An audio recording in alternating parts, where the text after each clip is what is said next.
To create a QR code for your YouTube channel, first of all, go to your YouTube, and now you need to copy your YouTube channel. So you can just tap on View Channel. Once you are in the YouTube channel, tap this three dot, tap on Share, and tap on Copy Link.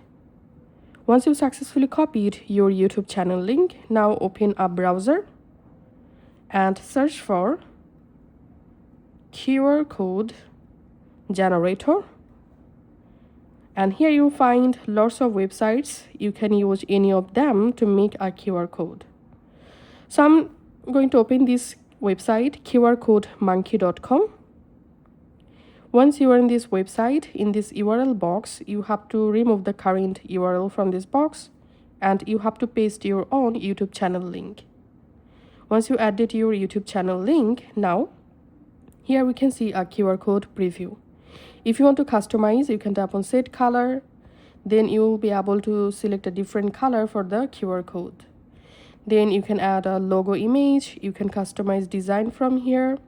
So here you get a bunch of different designs. You can pick any of them. And you can also change your QR code shape from here. Once you are happy, just tap on Generate QR code.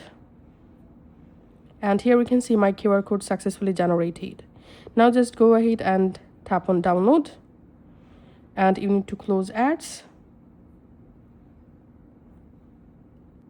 And here you need to wait until your QR code successfully generated and downloaded. Once downloaded, go to your gallery, and here you will find a QR code for your YouTube channel. Now you can easily share this QR code with anyone, and they will be able to easily access your YouTube channel by scanning this QR code. So that's it for now. Thanks for watching.